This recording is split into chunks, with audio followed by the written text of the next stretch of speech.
Cheers, everyone. Welcome to APIAVote's Taste of Democracy.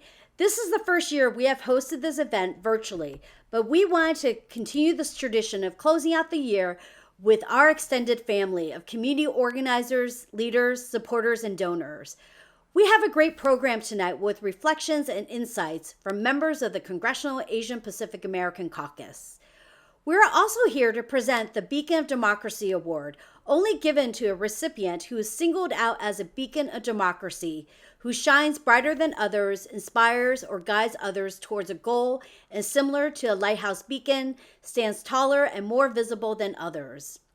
We're honored to present the award to the Center for Asian American Media, known as CAAM, who has demonstrated leadership and served as a source of guidance and inspiration to increasing civic engagement.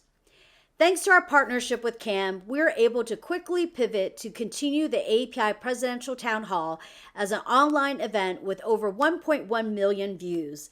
Their expertise in storytelling was vital to our work in producing our series of Get Out the Vote videos featuring AAPI influencers. The last 11 months has been a challenging time for so many people across this country. Even before the pandemic, we knew that 2020 would be a test for the Asian American and Pacific Islander community. This was going to be a pivotal time, and I am excited to share that we stepped up to the challenge. This community came out for the 2020 census, and we turned out in record numbers, historic numbers, during the early vote period for this election cycle. Because of the amazing work, dedication, and long hours of the APIAVote staff, Julie Wu, Jennifer Beck, Robin Rodolfo, Chris Fan, and Yi Chang, and the volunteers and community partners in each of the states, this community is being seen and heard. It is because of supporters like you who have believed in our vision early on that we were able to lay down the infrastructure and investments in our people and communities in over 28 states in the last decade. Because of you, we were able to scale up and expand our reach last year by conducting over 50 regional trainings through our Norman Y. Mineta Leadership Institute to ensure that the AAPI community was prepared for the upcoming 2020 census. So we started the year by launching a census video campaign speaking to this community in 26 languages. By providing the tools and training, this empowered local community organizers to reach those hard-to-count communities. APIAVote was able to supplement the grassroots efforts by purchasing over $300,000 of ad buys in ethnic press and focusing it on communities and regions not covered by the U.S. Census advertising campaign. At the same time, many of our local partners took up the responsibility to provide for those in need in our community when the pandemic impacted the livelihood of so many families. As exhausting as it was and with so much at stake, these local groups prevailed. We re-energized them in June by securing the participation of then Vice President Joe Biden, the first presidential nominee to address the API community in history for our API Presidential Town Hall. With the support of over 250 community-based organizations and by working with the National Council of Asian Pacific Americans, we were able to provide individuals with the tools to organize locally through the 60 workshops and regional convenings hosted through the National API Leadership Summit. The 2020 Asian American Voter Survey, which was conducted with our partners API Data, Asian American Advancing Justice AJC, and ARP, provided critical insights on the API electorate in their political leanings, priorities, and possible barriers.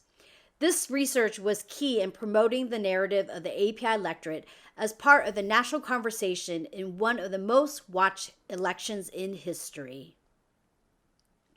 In the final stretch, we reached over 700,000 API households through our translated and state-specific mailers, phone calls, text messages, lit drops, and our paid social media campaign.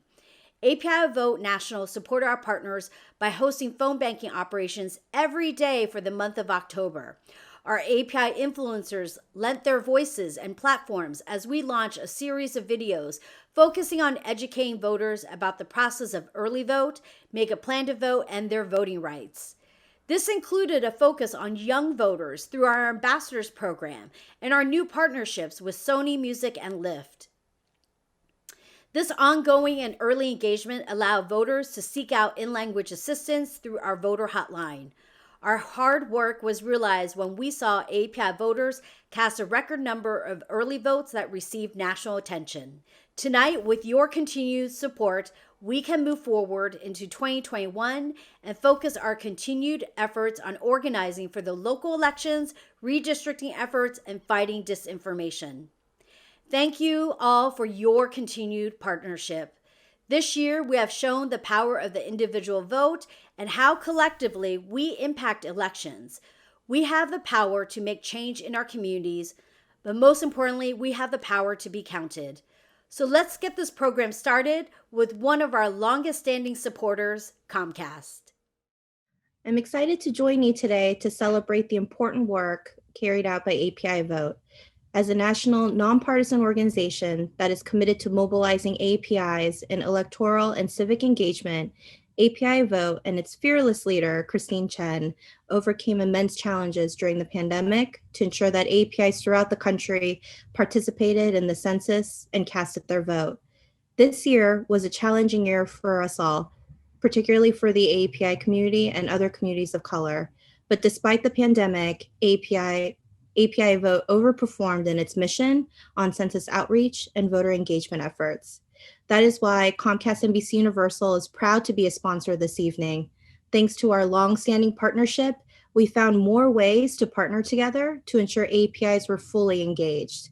We aired in-language PSAs created for the 2020 census campaign in Comcast cable markets. We streamed live APIAVote's presidential town hall through NBC News sites and helped add to the record-breaking 1.1 million views.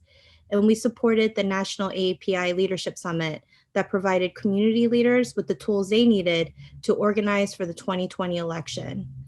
And thanks to this work, we know that APIAVote helped break records this year, with API voters coming out in record numbers throughout the country.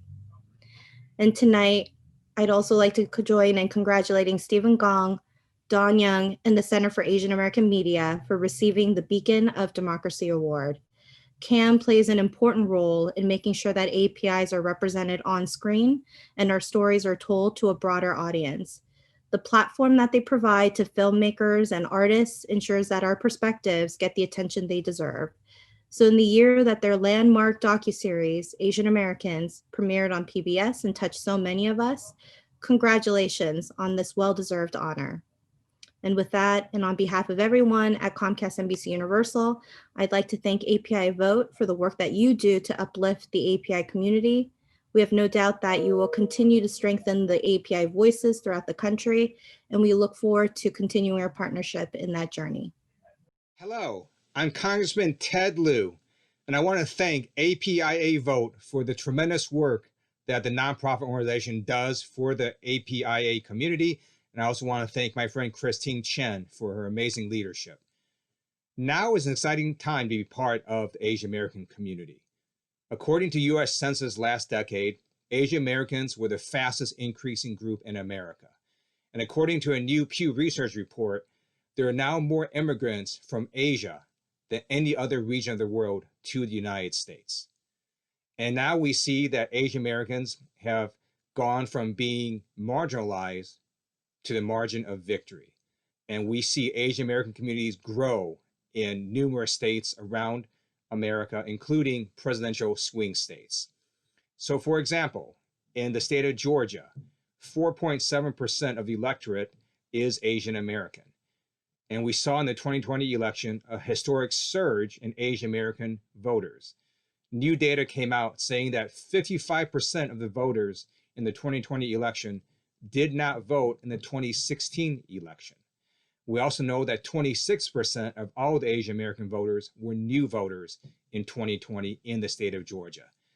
And we also know that states like Arizona, Pennsylvania, Wisconsin, Michigan also are increasing the number of Asian American voters in their electorate.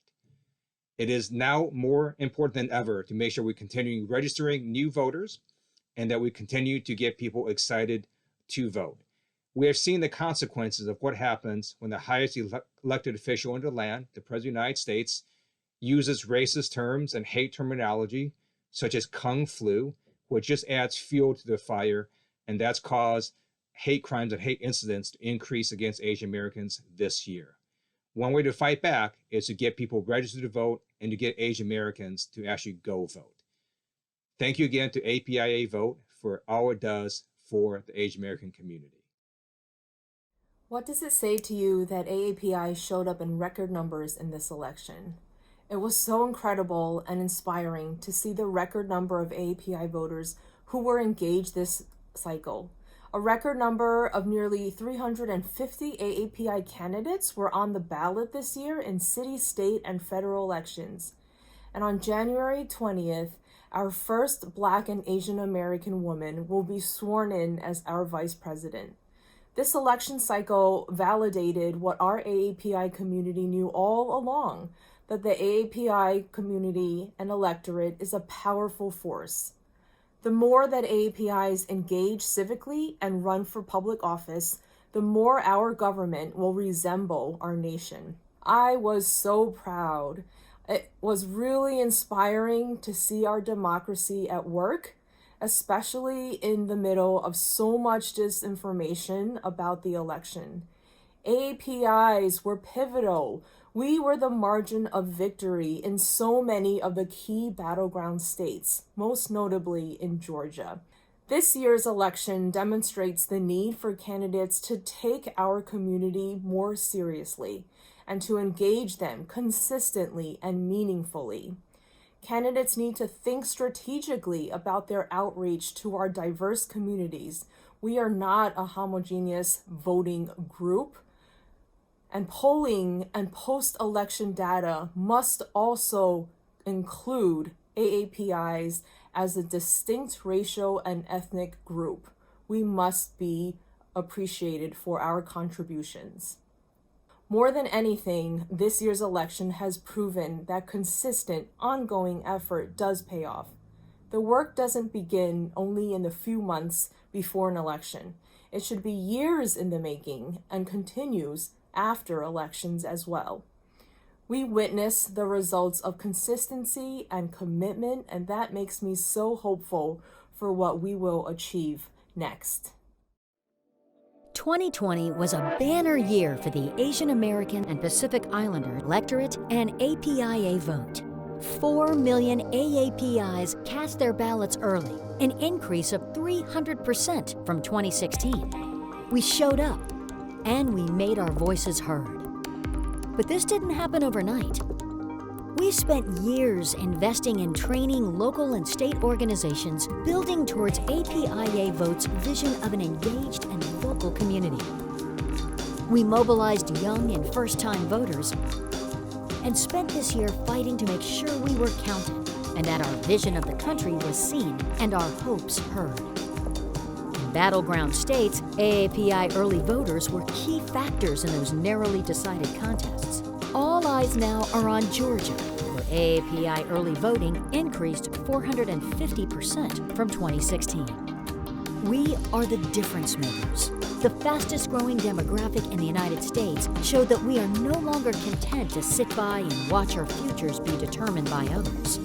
But there is so much more work to be done to continue this momentum and ensure the progress we have made. We must continue to deepen our investments in our youth, in language training and resources. We must keep fighting for a country where Asian Americans and Pacific Islanders are engaged and empowered. With your help, we will continue to empower, organize, educate, and train, because AAPIs are the difference makers, and we will not be ignored. I'm extremely proud that the AAPI community was the margin of victory in key states such as Georgia and Nevada, and that there was a specific message, a specific group of messages that went out to the various parts of the AAPI community. We can't allow this to only happen every 4 years.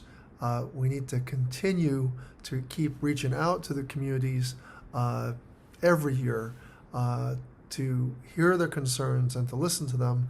But I am extremely proud that the community turned out, and they turned out big, and they turned out in places that were critical to determining this year's presidential election. Social justice, building a kinder world, building a more just world, these objectives are not accomplished easily, and there's always more to do. And when we experience setbacks, and even serious setbacks, we can't afford the luxury, really it is a luxury, to live in despair. We have a duty to get on with it and to put our whole being into a better day. As my good late colleague, John Lewis, once said to me on a very, very despairing day when we experienced a setback, he said, "Brother, do not get lost in a sea of despair. Remember that ours is not the struggle of a day, a week, a month, or a year. Ours is the struggle of a lifetime." We have every right and every reason to still be optimistic about our country. We understand how fragile democracy, freedom, civility, respect for one another is. I think we've come to understand we can't take that for granted, and that we must work to build our democracy, to build our society, to build a community of friends. So I'm optimistic, and I'm optimistic because I'm committed to a more just world. The API community played such a pivotal role on so many decisive elections, and this is something that we see all over the country. Right now, we're seeing it in some of the most fundamental parts of our country and shaping some of the toughest races. This outcome is going to be incredibly important, and for the rest of the country to see just how powerful the API vote is going to allow us to continue to grow our voice and our power. So that is something I'm very excited about. I think that API vote really shows that every elected official all across this country, anyone running for office, is going to have to take seriously the community of API voters, and that their voices and their challenges and the opportunities that they're looking for are ones that are going to be needed to be discussed and addressed. That is something where we make sure that no one takes us for granted, no one takes our vote for granted, and that will be such a powerful moment to see. So I'm very excited about that. I'm Congressmember Judy Chu, and as chair of the Congressional Asian Pacific American Caucus, or what we call CAPAC, it's so great to be here with you to celebrate Asian Pacific Islander American Vote's annual Taste of Democracy event. And I want to especially thank your visionary leader, Christine Chen, for her tireless work to ensure that Asian Americans, Native Hawaiians, and Pacific Islanders have a voice in our democracy. Thanks to the work of APIAVote, we've seen API voter registration and turnout grow tremendously in key swing states and districts all across the nation. In fact, AAPI early and absentee voting in 2020 increased by 300% in 13 of the most contested presidential battleground states, with over 2/3 of AAPI voters supporting Joe Biden. But not only that, when we looked at turnout from young Asian American voters, we saw that the Asian American youth vote increased by nearly 400%. This was the fastest growth rate among all racial groups and truly made a difference. It's clear that the AAPI community is more politically engaged than ever before. We had more AAPIs run for office than ever before, and after 244 years of hungering for a voice at the highest levels of government, finally, we will have a voice in Kamala Harris, who will be the first woman, first Asian American, and first Black vice president in our nation's history. The critical role that AAPI voters played in this election cannot be understated. And let me say, we now know what a difference the AAPI community can take to make in the future. Take Georgia, where the two Senate races on January 5th will determine the Senate majority. Well, not only did AAPI turnout in Georgia increase by 91% compared to 2016, there were over 30,000 of those voters who were voting for the first time. And in a state where the presidential race came down to just about 12,000 votes, there's no doubt that the Asian American community helped to secure Joe Biden's victory. I often say that for a long time, AAPIs have been marginalized.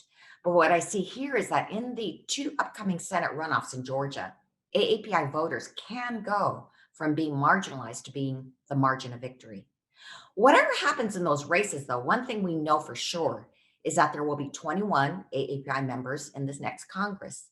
And this includes 4 newly elected AAPI members. Marilyn Strickland from Washington, who's half Black and half Korean, and who was actually born in South Korea. She made history by being the first Korean American woman ever elected to Congress. There's also Kai Kahele from Hawaii, who will be only the second Native Hawaiian in history to serve in Congress since Hawaii's statehood. And there will also be 2 new AAPI Republican women, Michelle Steele and Young Kim from California, who will join Marilyn Strickland as the first Korean American women elected to Congress. And as a result, AAPIs will have more representation in the federal government than ever before. I truly believe that the results we saw in November are a testament to the tremendous work of APIAVote and its partners. Earlier this year, APIAVote hosted an incredible virtual presidential forum where the AAPI community had an opportunity to hear directly from Joe Biden and a surrogate from Donald Trump's campaign about the priorities both candidates had for the AAPI community.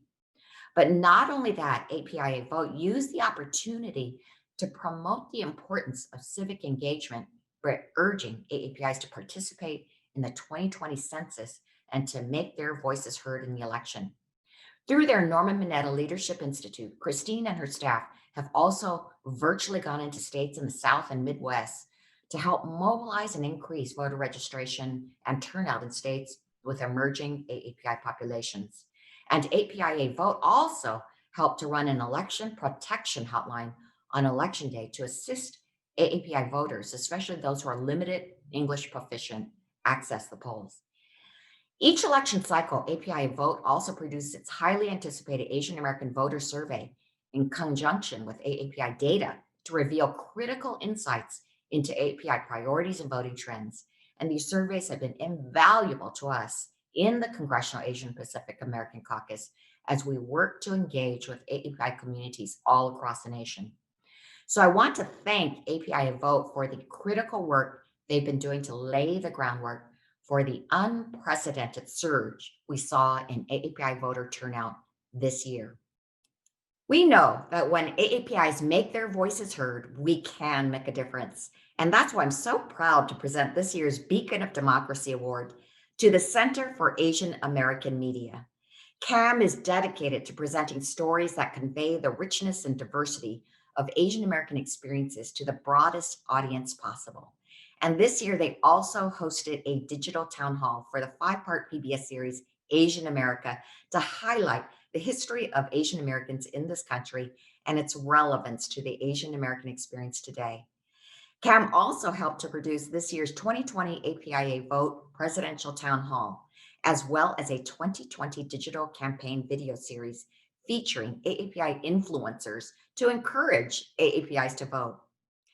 Here's a little more about CAAM. The kind of presence and cultural power that CAAM has facilitated for Asian American communities is so important, as are the deep narrative ties that it has forged between communities of color.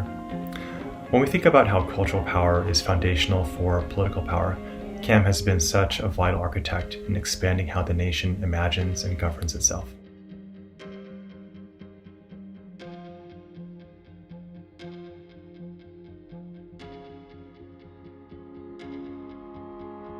Really, storytelling for us is the way in which we bring our community to life. Through emotions, through people's stories, through showing how communities work together. That's how we do our work.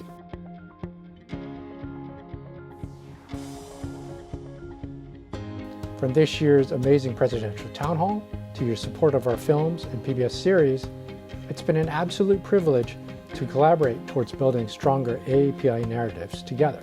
And we think with the emerging Asian American Pacific Islander vote, there's going to be some incredible stories to document in these upcoming years. In terms of covering stories and building power around civic engagement, we're really excited about moving in that direction.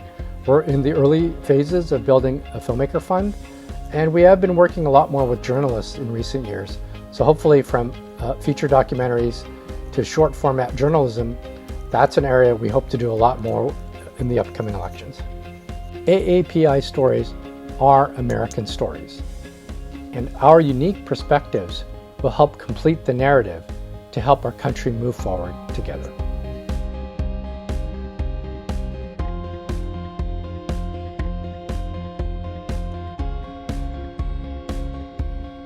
So at this time, I would like to officially present the Beacon of Democracy Award to the Center for Asian American Media, represented by their Executive Director, Stephen Gahn.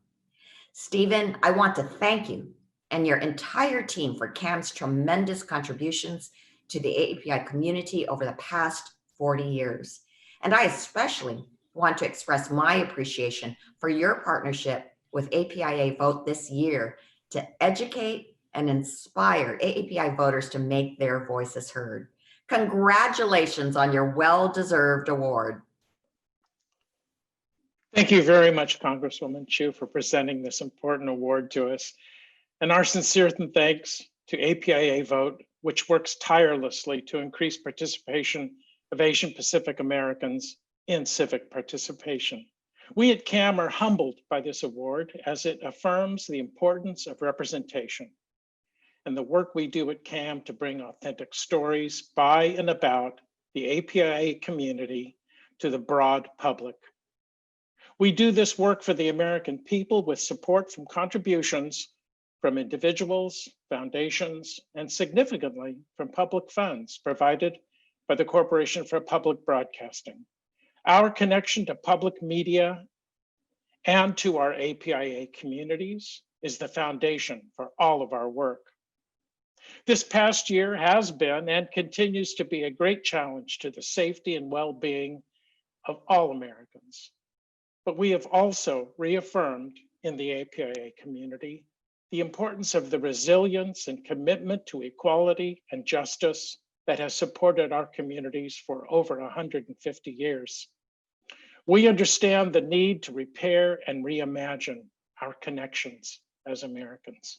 We look forward to continuing this work with APIAVote in the months and years ahead. Again, on behalf of all of us from CAAM, thank you very much for this award.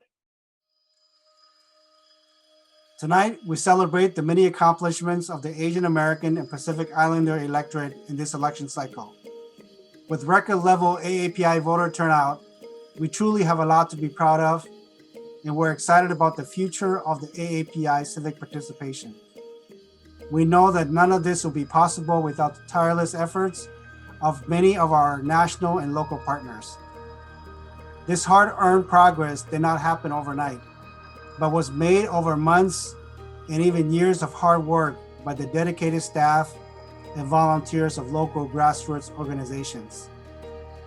Laying a foundation of coalition building and education, we began over a year ago preparing for the US Census. Using data from our National Voter Survey, our partners' meaningful and targeted outreach ensured that our communities were counted in this election cycle. The pandemic forced many organizations to improvise by taking voter registration online, using social media in new ways, while at the same time leveraging personal relationships and networks to maximize their outreach. Many even combined their efforts with delivering urgently needed pandemic relief to further serve our communities. These unheralded mobilizers are the reason why our community members were registered and had all the resources that they needed to participate in our democracy. They knocked on doors, they conducted literature drops, and staffed phone and text banking operations. They invested in relationship building and voter education. They made sure thousands of in-language mailers and materials reached the right groups of people so that we could get the vote out. As a result, we saw record turnout numbers, including an unprecedented number of first-time voters. Thank you, and congratulations to all of our partners. Hi, I'm Congressman Bera, and just want to congratulate APIAVote and their Taste of Democracy.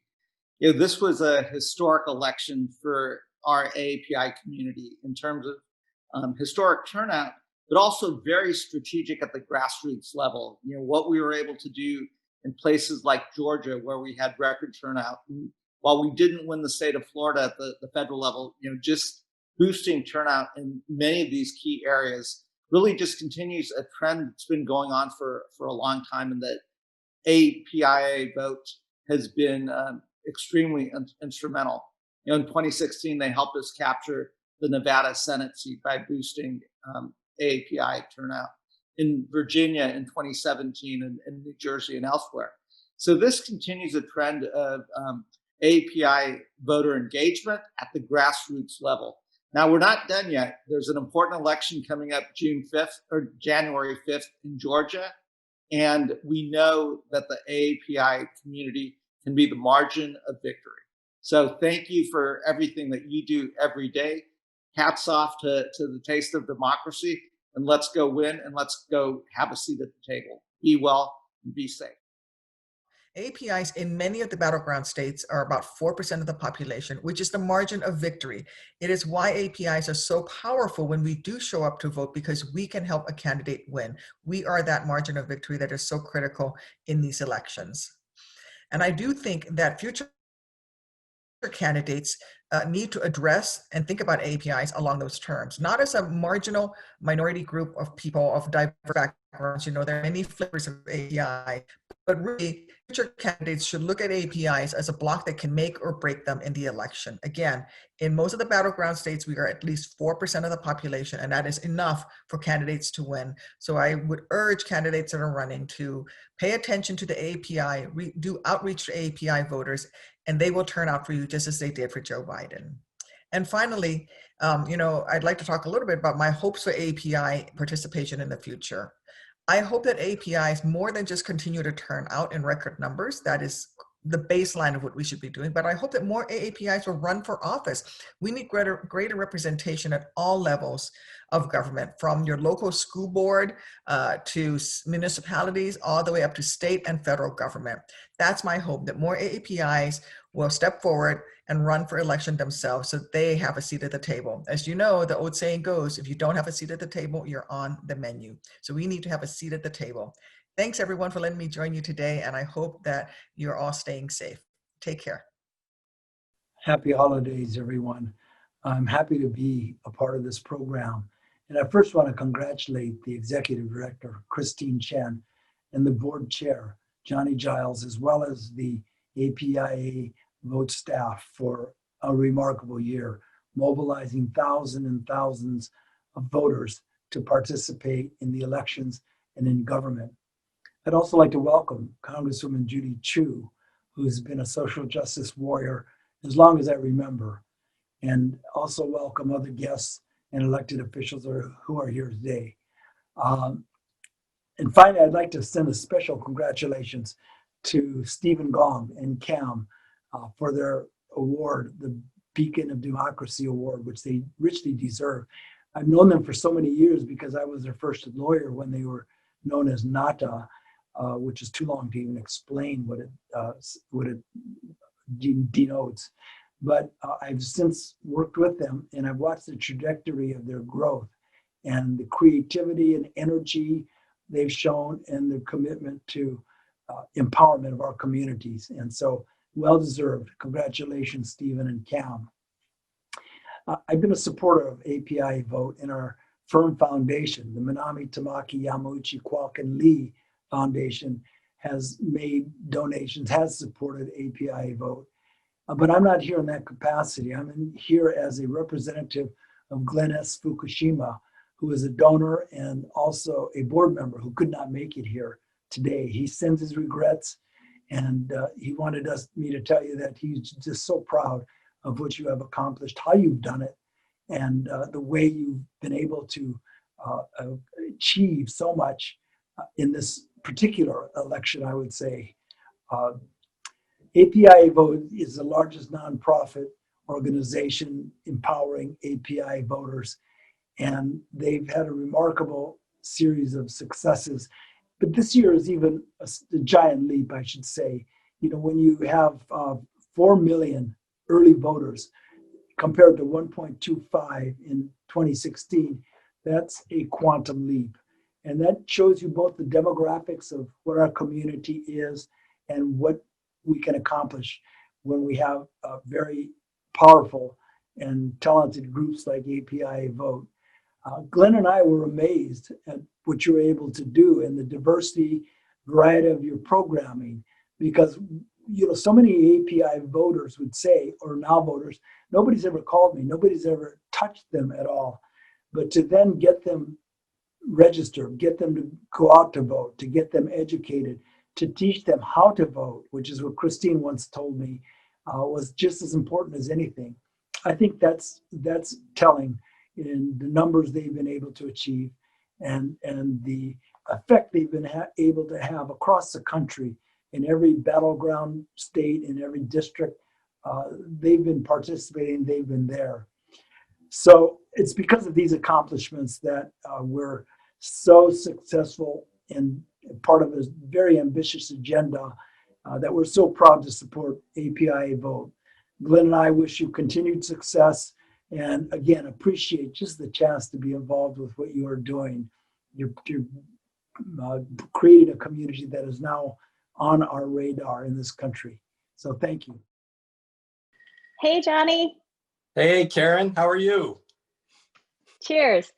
Cheers. Hi, everybody. I'm Karen Ng. I am a board member at APIAVote. And I'm Johnny Giles, and I'm the board chair. And as the board chair, I really want to extend our congratulations and more importantly, my personal and sincere gratitude to Stephen Gong and Donald Young and all of the entire team over at the Center for Asian American Media for their work over the last 40 years, ensuring that our stories are told and preserved. I also want to thank our title sponsor, Comcast, and in particular, Linda Shim, for their ongoing and generous support and as our title sponsor for this evening for the Taste of Democracy. Finally, we really need to thank all of our community donors, volunteers, and partners, because without them, all of the success that we've seen over the last year would not have been possible. We look forward to working with them in the future. Absolutely. It goes without saying that this year has been extraordinary. The monumental surge in Asian American and Pacific Islander voter participation this year is a high water mark for the AAPI electorate, and in particular, APIAVote. I am so proud to support Christine Chen and her mighty team of staff, partners, and network of volunteers. Starting in 2019, they conducted over 50 trainings across the US and developed educational and marketing videos in over 25 languages. These investments were critical to empowering local and state-based organizations to quickly adapt and respond to the unprecedented restrictions, the disinformation, and the threats to voting and census participation. And as we saw, the results were awesome. Our AAPI communities were ready and enthusiastic about the census and contributed to over 4 million AAPI voting early this year. That's great. As evidenced in the recent election and census activation that Karen just talked about, the diverse and multicultural AAPI communities are making their voices heard, and APIAVote is dedicated to grow to meet and nurture the progress we've helped to create. And as we close this evening, I want to thank all of you who have contributed, donated your time, your money, because your investment has allowed us to empower the AAPI community to be seen and heard. And furthermore, I want to encourage everyone who has not given tonight or up to tonight, the opportunity to contribute and for those who have contributed to deepen your investment in APIAVote so that we can grow into the future. We thank you. So we are here to do a nice ask because your gift will allow us to ensure the needs of our communities are met so we can all actively participate in our shared democracy. You know, your gift is an investment in ensuring every person understands their rights and responsibilities as contributors to our country, regardless of your language proficiency or cultural understanding. Your gift means that you believe in America that is fair, inclusive, and collaborative. So thank you again for your support in joining us this evening. We're glad that we're closing this out. So cheers again. Cheers, everyone.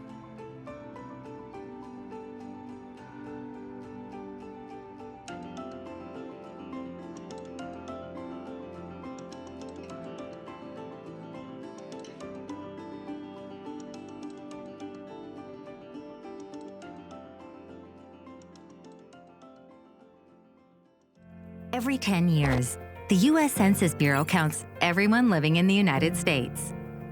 People like Mr. Lee.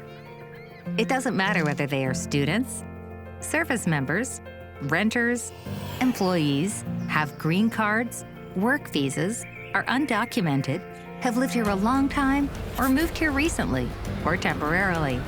Regardless of their age, height, income, or ethnicities, they all count. We all have unique stories that are a part of this great nation. We need to be counted, recognized as a community to have our say in how over $1.5 trillion a year in public funding is distributed for hospitals, schools, and roads for the next generation and beyond. Starting April 1st, it's time to do your part. Fill out the census. This census is vital to making sure our communities get needed resources like hospitals and schools. This is especially important for your family or anyone else in your household, so make sure to include them when you fill out the census. Don't forget that the census will never ask you anything about your citizenship, credit cards, or banking information. It's easy to fill out the census. You can complete it via mail, internet, or even over the phone, just using your address. So do it today. Vote. Vote because we are all in this together. We are stronger together, you and I. Even if it's your first time, know that the power of your voice is joined with others and steers our country forward and towards fulfilling its promise of liberty and justice for all. Vote. It's your right. Vote. It's your power. Voice your vote.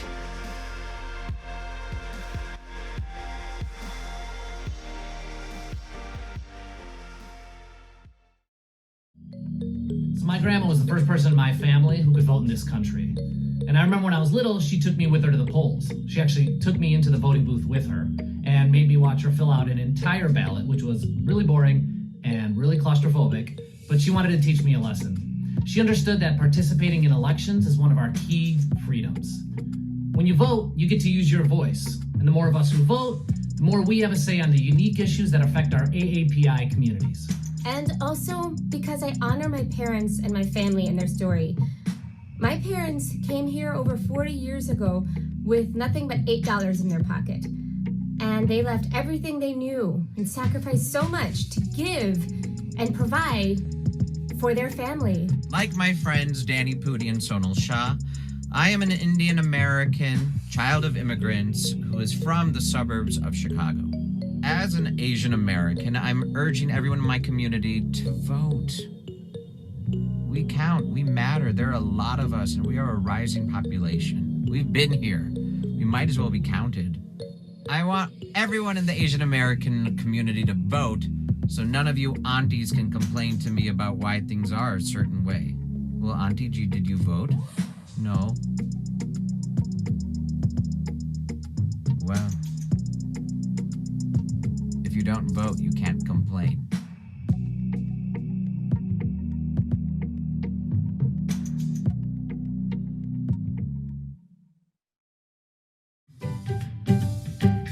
Hey, Hudson, why'd you call the Zoom meeting? Sorry, guys. I just can't figure out these numbers and I need some help. Do your own homework, doofus. No, it's not homework. This time, here's the issue. There are 11 million Asian Americans who are eligible to vote this year. Whoa, that's up 140% over the past 2 decades. I mean, it makes sense. We're the fastest growing population in America. Yeah, but in 2016, only half of all eligible Asian Americans actually voted. What's up with that? Whoa, 50%? That's an F. According to my mom, 90% is an F. I didn't mean an Asian F. Well, I'd vote if I was old enough. So would I. I mean, me too. Like, I'm 16, I can drive. Shouldn't I also be able to vote? Braggity brag brag brag. Definitely a flex, Hudson. The fact is, none of us can vote, which means that our parents and all of you out there who can vote are basically voting for us. Which means our future is in your hands. It's not just voting for president. Yeah, this year you kind of got to vote for president. It's also about the Senate, the House, local candidates, voter initiatives. About the economy, about healthcare. Education and racial equity. Gun control and the environment. It's about democracy. This could be the most important election in American history. This is your chance to make a difference. And oh God, please vote for president. And it's even a good way for you to share with us kids what it means to be a citizen. Explain what voting means and why it's important. Make a brand new family tradition. If you're looking for more information about how and where to go to vote, go to APIAVote.org. You'll find all the info you need to make an informed choice this election. Vote early, vote safely, and if you're voting in person, Wear a mask. Dang it, I messed it up. So close. Voice or vote. Make a plan. vote early, vote safely, and if you're voting in person, Wear a mask. Yes.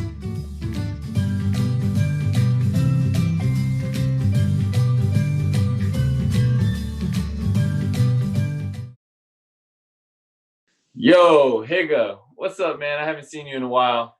I'm good, man. How you been? As your cousin, I wanted to check in and see. This is our most important, in my opinion, our most important election ever. What are your thoughts? What are your plans? Are you planning to vote? That's a great question. I haven't always been the most knowledgeable about politics, but this year I definitely am voting. And the way I'm going to do the mail-in, and because I'm in California, actually, the mail-in ballot comes right to me. But for all you guys listening online or watching this, every state is different. So make sure that you understand your state's rules. I'll be honest, this is going to be the first time I'm voting. And you too. I actually did it today. I just dropped it off at one of those local ballot drop boxes.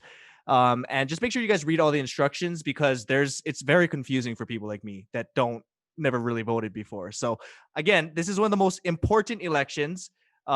Make sure you guys read all the instructions very carefully. It's a little confusing, but if you go to APIAVote.org, they make it a lot simpler for you. You can vote in person early, or you can vote in person on election day. But like Higa said, no matter which option you choose, make sure you choose one of them. But no matter which one you choose, go to APIAVote.org. There's going to be all the instructions and the resources that you could possibly need.